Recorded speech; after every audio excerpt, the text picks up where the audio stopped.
So usually I'd be doing this on Father's Day at beautiful Mystic Seaport, but there's this pandemic going on, so we're gonna try it by video.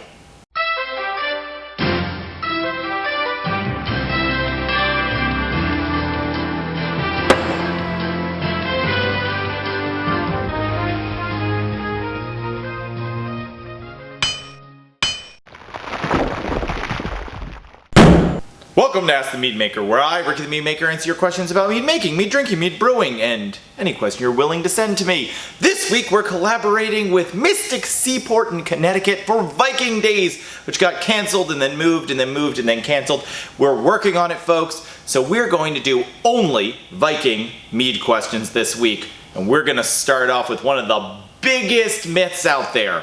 Number one, no, Vikings did not drink their mead out of the skulls of their enemies. They drank out of intricately made horns, silver, and in some cases, imported wine goblets made of glass. While we're dispelling myths, honeymoon is not related to drinking mead for a month. You will go on even fact-based websites that claim that it's some Viking tradition of giving them mead. We have a link in the doobly-doo below, dispelling the myth. Here's an interesting one for you. Although mead is extremely popular in Viking legends, the mead of poetry, the ability to recite verse, actually comes from a mead that is stolen by Odin and then put in his mouth when he's a bird and then barfed up into some buckets.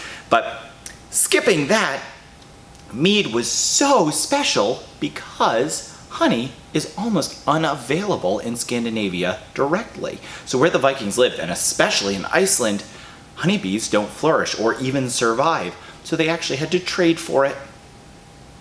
Another myth to dispel: no, the Vikings did not drink mead every day unless they were inordinately rich because of the thing that I just said about the access to honey. Here's a fun fact about dying as a Viking. If you were lucky enough to be selected by the Valkyries and taken to Valhalla, you get to eat pork and drink mead every night because there is a goat there named Hetherin who gives mead instead of milk. Here's one that we don't know the answer to. Was their mead sweet? A lot of craft meads, like what we brew here at Grenfell Meadery and Havoc Mead, are extremely dry. A lot of honey wines, which are also very popular, are usually very sweet. So what were the Vikings drinking? And the answer is, we don't know. Conjectures range, but we do know this. If the honey remains in solution, that means those sugars have not been turned into alcohol, and it is unlikely that the Vikings would have left any potential alcohol behind if they could help it. Along those lines, what did Viking mead taste like? We know that they often used spices. Sometimes they mixed it with grain. And other than that, it's all guesses. Our last fun fact is a twofer. So, the central place in most Viking-era communities was called the meadhall, Medjuseld.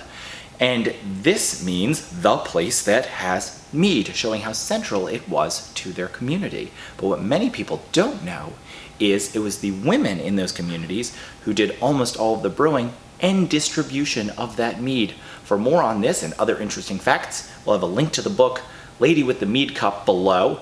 Fascinating research work. And also, of course, a link to the Viking Days website. And if you have any questions, you can send them to me and I'll get to them as soon as possible.